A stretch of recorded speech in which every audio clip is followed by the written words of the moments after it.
नमस्कार मित्रों, स्वागत है आपका हमारे YouTube चैनल जीएस मस्ती विद विनय सर के साथ। आइए, हमारा आज का टॉपिक है नागरिकता। भारतीय राज्य व्यवस्था से संबंधित है नागरिकता, जो कि बहुत ही इम्पोर्टेंट सेशन होने वाला है।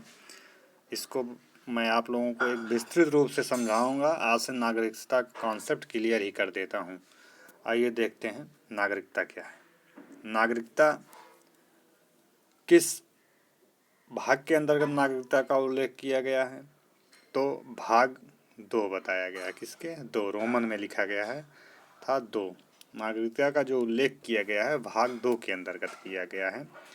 और जो अनुच्छेद होता है 5 से 11 तक, ये बहुत इम्पोर्टेंट पॉइंट हैं।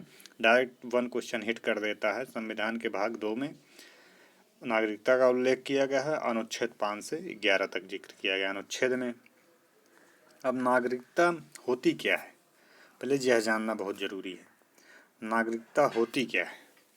राज्य में निवास करने वाला वह व्यक्ति जिसे राज्य की पूर्ण सदस्यता प्राप्त है तथा वह अपने राज्य और संविधान के प्रति पूर्ण आस्था रखता है, वह नागरिक कहे जाते हैं या उन्हें नागरिक कहते हैं। नागरिकता किसी व्यक्ति की वह स्थिति होती है, अगर दूसरे रूप में कहा जाए, जिसमें उसे नागरिक के रूप में समस्त अधिकार प्राप्त होते हैं जो संविधान द्वारा निर्धारित किए गए हैं। ये अधिकार किसी विदेशी व्यक्ति को नहीं प्राप्त हो सकता। नागरिकता जो है भारत के ही निवासियों को ही प्राप्त होगी और सारे संविधान के सारे अधिकार उन्हें ही प्राप्त होंगे, यहाँ के नागरिक को। जैसे कुछ हमारे दार्शनिक हैं, जैसे अरस्तु के अनुसार देख लिया जाए, नागरिकता वह है जो विधायिका, कार्यपालिका, न्यायपालिका एवं प्रशासन आदि में सक्रिय रूप से भाग लेते हैं, वो उन्हें नागरिक कहते हैं। नागरिक उनके अंतर्गत आ जाएगा। नागरिकता उन्हें प्राप्त की जा सकती है। ठीक, जो लेते हैं वो नागरिक कहे जाते हैं। तो भारतीय संविधान में एकल नागरिकता, हमारे जो संविधान में है जी, एकल नागरिकता का जिक्र किया गया है। किसकी? एकल नागरिकता। एकल नागरिकता ये जो है कहाँ से लिया गया है? एकल नागरिकता ब्रिटेन के संविधान से लिया गया है। कहाँ के संविधान से? ब्रिटेन। कर पूछता है हमारे यहाँ कैसी नागरिकता है, कैरी दोहरी, तो कैसी हमारे यहाँ एकल नागरिकता है या कैरी नागरिकता है। और दोहरी नागरिकता का अगर जिक्र किया जाता है, दोहरी नागरिकता जैसे हो जाएगा अमेरिका, हो जाएगा स्विट्जरलैंड, हो जाएगा, इन देशों में दोहरी नागरिकता है। भारत और ब्रिटेन जैसे देशों में एकल नागरिकता है और ये ब्रिटेन से ली भी गई है भारत की नागरिकता। दोहरी नागरिकता जैसे अमेरिका में दोहरी नागरिकता का प्रावधान किया, एक राज्य की नागरिकता, दूसरे अमेरिका की नागरिकता। यहाँ पे 2 चीज़ें होती हैं। जैसे हम आपको एक समझा देते हैं। जैसे जिला होता है, ये होगा जिला, ठीक। जिला के बाद आपका राज्य होता है, ठीक, ये है राज्य, क्लियर। राज्य के बाद आपका पूरे में देश आ जाएगा। क्या आ जाएगा? देश आ गया, क्लियर। तो जहाँ पे दोहरी की बात करेगा, जहाँ पे एकल नागरिकता होगी, वो उसका संबंध केवल देश से होगा। आपको देश में नागरिकता मिल जाए, संपूर्ण जगह आप नागरिक हैं। लेकिन यही सिस्टम जो अमेरिका और स्विट्ज़रलैंड है, यहाँ पे आपको एक देश की तो लेनी ही पड़ेगी, दूसरी राज्य की भी नागरिकता लेनी पड़ती है। वहाँ राज्य और देश दोनों की होती है। आप समझ लिए दोहरी कहने की मतलब, ये क्लियर है। क्लियर, आगे बढ़ते हैं।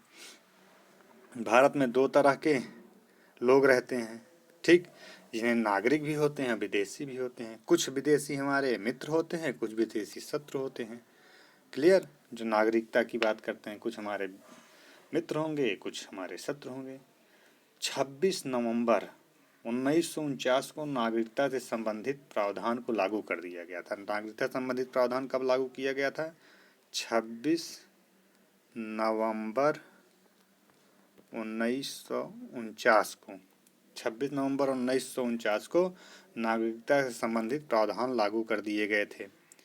नागरिकता अगर पूछ ले किस विषय का विषय है, नागरिकता मतलब संघ की है, एक राज्य की है, एक समवर्ती की है, तो नागरिकता जो है जिस संघ सूची का विषय है। किस सूची का?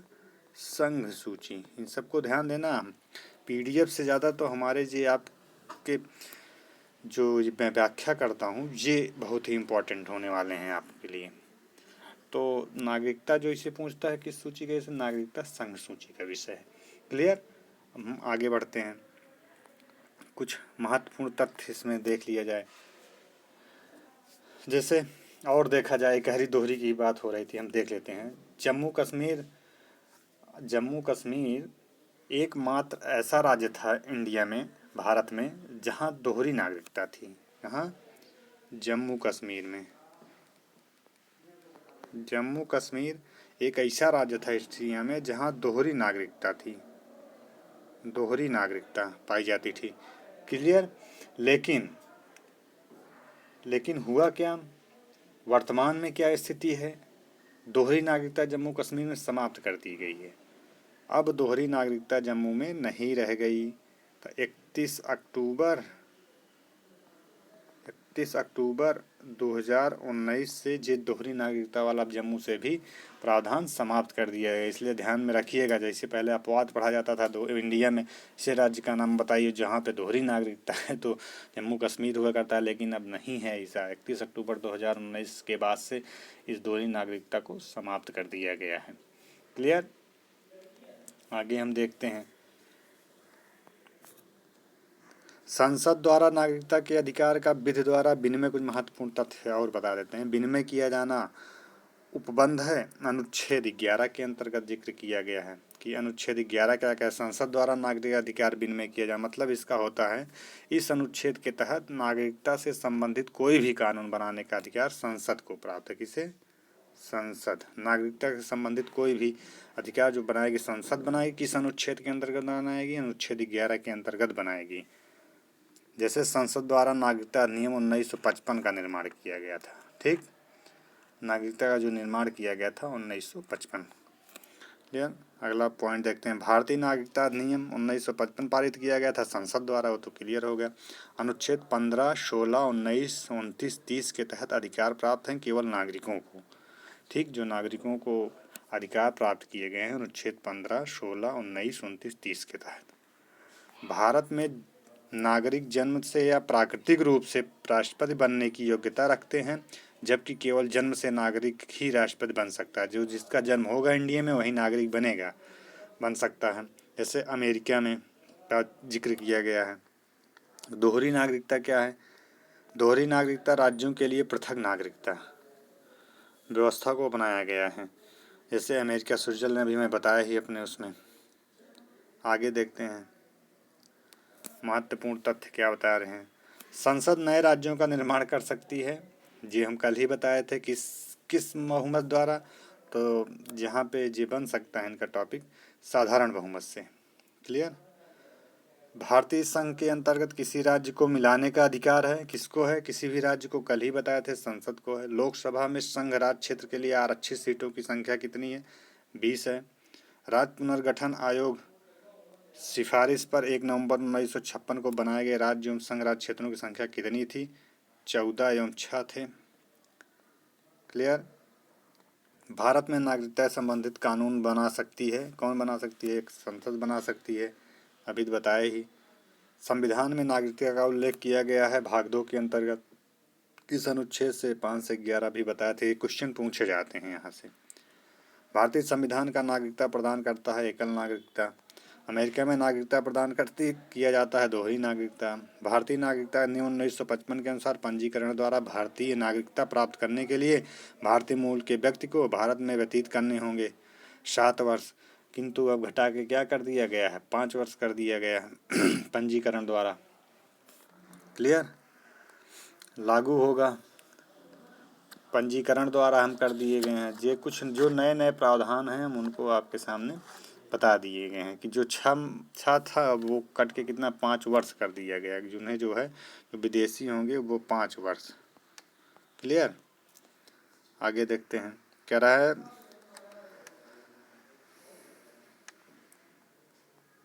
ठीक अनुसार पंजीकरण नागरिकता प्राप्त करने के भारतीय मूल के 7 वर्ष जो है, ये 7 वर्ष नहीं है, अब 5 वर्ष पूर्व भारत में निवास करना। कितना? 5, इसको ध्यान दीजिएगा, 5 वर्ष। आगे देखते हैं, नागरिकता की प्राप्ति यो मंथ, मतलब जो नागरिकता की हम प्राप्ति करेंगे और उसका अंत कैसे होगा, भारतीय नागरिकता का अधिकार क्या क्या है। जैसे भारत में किस प्रकार से नागरिकता प्राप्त की जा सकती है। अर्जित भूमि के समामेलन से, मतलब अर्जित भूमि कर लेना, नागरिकता भारत में प्राप्त होती है अर्जित भूमि के समामेलन से। दूसरा कह रहा है वंश परंपरा से, किससे, वंश परंपरा द्वारा नागरिकता। चौथा क्या कह रहा है, देशीकरण से। पांचवा कह रहा है पंजीकरण से। अब इनको पहले विस्तार रूप से जान लें, ठीक, कि क्या होता है ये चीज। जैसे अर्जित भूमि, वंश परंपरा क्या है हम देख लेते हैं। वंश परंपरा, वंश परंपरा का मतलब ये होता है भारत के बाहर किसी अन्य देश के 26 जनवरी 1950 ईस्वी को या उसके बाद जन्म लेने वाला व्यक्ति भारत का नागरिक हो सकता है यदि उसके जन्म के समय उसके माता या पिता में से कोई भी भारत का नागरिक रहा हो। 26 जनवरी 1950 से यदि उसके कोई व्यक्ति जन्मा है, उसके माता पिता भारत के नागरिक रहे हों, तब उसे क्या होगा, नागरिकता प्राप्त की जाएगी वंश परंपरा से।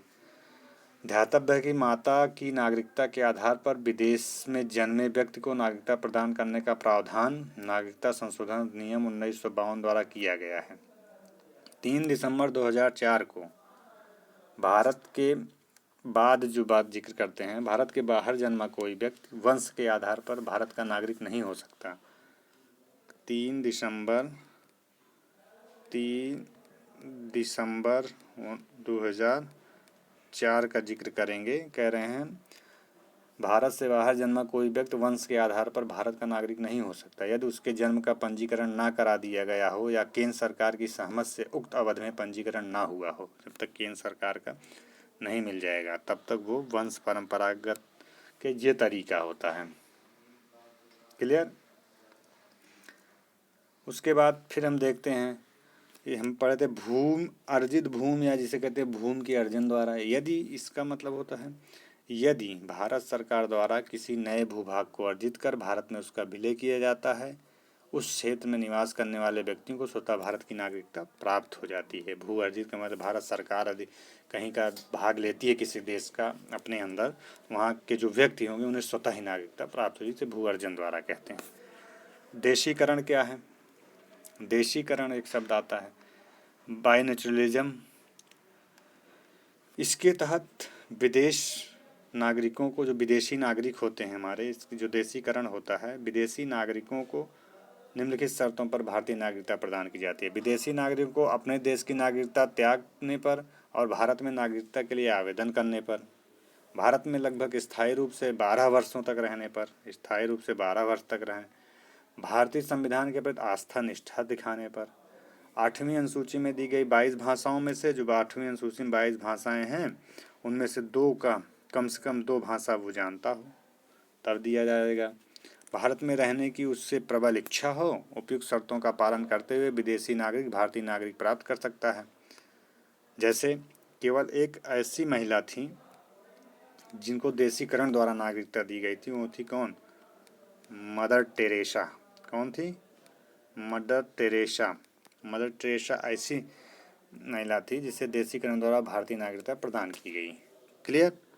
ये आपका भूमि अर्जन भी हो गया, वंश परंपरा भी हो गया, देशीकरण भी हो गया।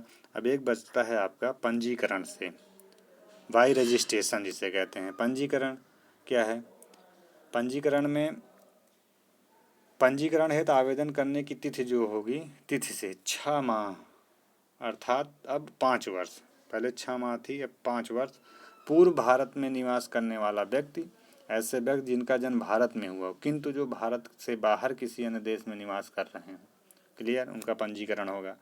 ऐसे विदेशी महिला जो किसी भारतीय से विवाह कर चुकी हो, उसका भी पंजीकरण द्वारा नागरिकता मिल जाएगी। भारतीय नागरिकों के अवयस्क बच्चे, जो भारतीय नागरिक उनके अवयस्क बच्चों का भी पंजीकरण होगा। राष्ट्रमंडल देशों के ऐसे नागरिक जो भारत में रहते हैं या भारत सरकार की नौकरी करते हैं, उन्हें भी देशीकरण द्वारा नागरिकता प्रदान कर दी जाएगी। तो इस प्रकार से नागरिकता प्रदान करने का ये एक तरीका है। क्लियर। और चीज़ें हम देख लेते हैं, जैसे नागरिकता संशोधन, जैसे किसी अन्य देश की नागरिकता ग्रहण करने पर, नागरिकता त्यागने पर भारतीय नागरिकता का अंत या लोप कब होता है? सरकार द्वारा उन्हें वंचित कर दिया। जैसे किसी अन्य देश की नागरिकता ग्रहण कर लो, नागरिकता या अपने देश की नागरिकता त्याग दो, तो भारतीय नागरिकता का अंत लोप स्वतः सरकार द्वारा वंचित कर दिया जाएगा, आप नागरिक नहीं रहेंगे। क्लियर? अगला देखते हैं मूल अधिकार। यहाँ क्या कहता है, नागरिकता संशोधन लागू हुआ कब? 10 जनवरी 2020 को नागरिकता संशोधन अधिनियम 2019 का जिक्र करते हैं। नागरिकता किसे किसे दिया जाएगा? जिसे हमें कहते हैं CAA, सिटीजनशिप अमेंडमेंट एक्ट 2019, अभी आया था चर्चा में। क्या? CAA, citizenship amendment act 2019। इसका मतलब क्या है? इसके तहत पाकिस्तान, अफगानिस्तान, क्या होगा?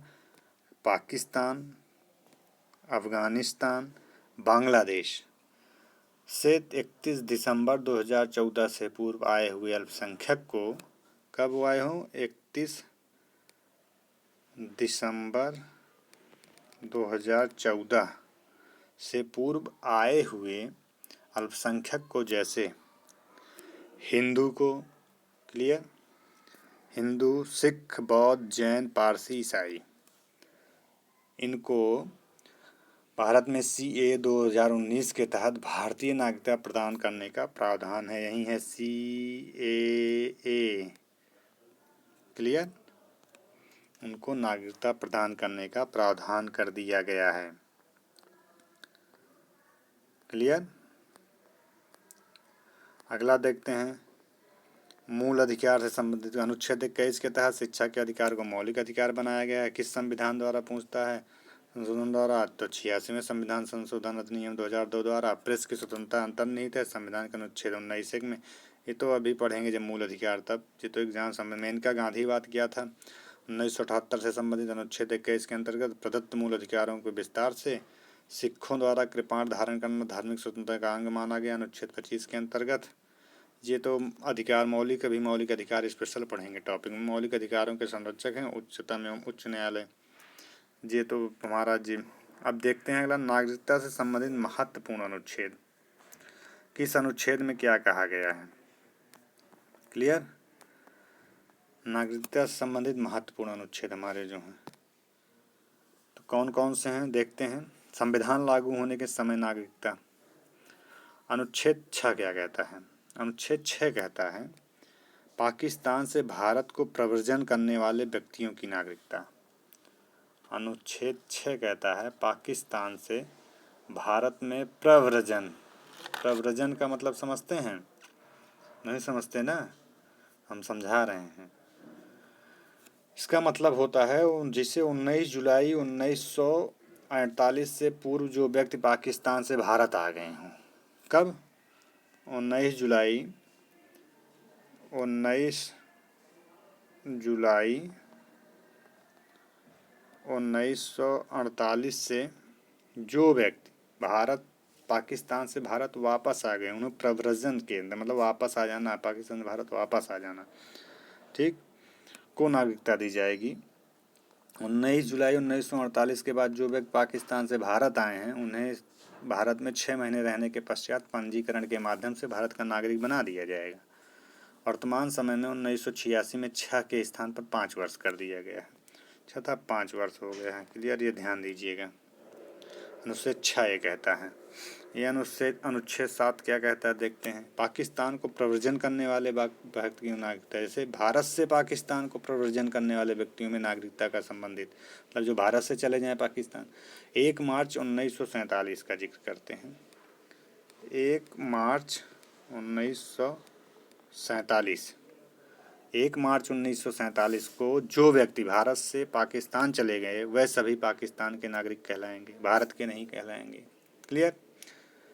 अर्थात भारत के नागरिक नहीं कहलाएंगे। ये अनुच्छेद हमारा 7 कहता है। अनुच्छेद 8 क्या कहता है देख लेते हैं। भारत से बाहर रहने वाले भारतीय उद्भव के कुछ व्यक्तियों की नागरिकता, मतलब भारत से बाहर रहने भारतीय उद्भव के कुछ व्यक्तियों की नागरिकता संबंधित अधिकार प्राप्त किए गए। जो भारत से बाहर रह रहे हैं उनको कैसे नागरिकता का जिक्र करता है ये अनुच्छेद 8। अनुच्छेद 9 क्या कहता है? विदेशी राज्य की नागरिकता ग्रहण करने पर भारतीय नागरिकता स्वतः समाप्त हो जाएगी। मतलब भारत में कोई भी नागरिक किसी अन्य देश की नागरिकता स्वेच्छा से ग्रहण करता है तो भारत नागरिक नहीं माना जाएगा या नहीं कहलाएगा, अर्थात उसकी भारत से नागरिकता समाप्त कर दी जाएगी। अर्थात अनुच्छेद 5, 6, 7 के तहत वह भारत का नागरिक नहीं कहलाएगा। कोई भी उस पर अनुच्छेद काम नहीं करेगा। अनुच्छेद 11 क्या कहता है? अनुच्छेद 10 भी देख लेते हैं। अनुच्छेद 10 क्या कहता है? इसमें 10 का मेंशन नहीं है। 10 कहते हैं नागरिकता के अधिकारों का बना रहना। 10 कहता है, अनुच्छेद 10 नागरिकता के अधिकारों का बना रहना। ताकि अधिकारों का बना रहना का मतलब प्रत्येक व्यक्ति जो इस भाग से के पूर्वगामी उपबंधों में से किसी के अधीन भारत का नागरिक है या समझा जाता है, ऐसी वित्त के उपबंधों के अधीन रहते हुए जो संसद द्वारा बनाई जाए भारत का नागरिक बना रहेगा। अनुच्छेद 11 क्या कहता है? संसद को नागरिकता के संबंध में विधि बनाने की शक्ति है। संसद को जो पावर है नागरिकता के संबंध में वो कानून बना सकती है, कोई भी कानून बनाए। जैसे संसद द्वारा भारतीय नागरिकता अधिनियम 1955 का निर्माण किया गया था। क्लियर? जो संसद की थी तो 1955 का निर्माण किया गया था। इस प्रकार से हम भारत की नागरिकता से संबंधित जितने तथ्य थे उन सब को हम आपके सामने पेश कर चुके हैं और ये नागरिकता से संबंधित मैटर समाप्त हो चुका है। अगर CAA की बात किया जाए, अभी हमने CAA की बात किया था कि वहाँ जो है सिटीजनशिप अमेंडमेंट एक्ट 2019 में क्या किया गया है, उसमें बताया गया कि CAA में थोड़ा देख लेते हैं। उसमें बताया गया कि उसमें बताया कि पाकिस्तान, अफगानिस्तान, बांग्लादेश के तहत 31 दिसंबर 2004 से पूर्व आए हुए अल्पसंख्यक को, जैसे हिंदू, ईसाई, पारसी, जैन, बौद्ध, सिख को सबको याद करना किनको किनको कहा गया। इनमें क्वेश्चन पूछ लेगा, एक को हटा देगा दूसरे को रख देगा। क्या ये सही है? ध्यान में देना है। क्या है? हिंदू हैं, देख लीजिएगा, नहीं टाइम ज़्यादा हो जाएगा। हिंदू हो जाएंगे, सिख, ईसाई, पारसी, जैन, बौद्ध, सिख ये हो जाएंगे। और पाकिस्तान, अफगानिस्तान, बांग्लादेश के मुस्लिमों को भारत में CAA 2019 के तहत नागरिकता नहीं प्रदान की जाएगी, ये भी कहा गया था। CAA के तहत ये भी कहा गया, 2019 के तहत ये कहा गया कि पाकिस्तान, अफगानिस्तान, बांग्लादेश, इनके जो मुस्लिम हैं, ठीक, इनके जो मुस्लिम हैं उन्हें भारत में नागरिकता नहीं दी जाएगी। इसी की वजह से भारत के मुस्लिम CAA 2019 के कानून का विरोध कर रहे थे। सबसे बड़ा विरोध का मुद्दा यही था कि उन लोगों को क्यों नहीं दिया जाएगा। सबसे बड़ा मैटर यही था। तो इस प्रकार मित्रों, यदि हमारा ये सेशन अच्छा लगा हो तो इसे शेयर और सब्सक्राइब करिएगा, जैसे मैं नया नया वीडियो आपके लिए लाता रहूं। और आप इसे ज़्यादा से ज़्यादा देखिए, जैसे कि बच्चों को लाभ मिल सके। धन्यवाद।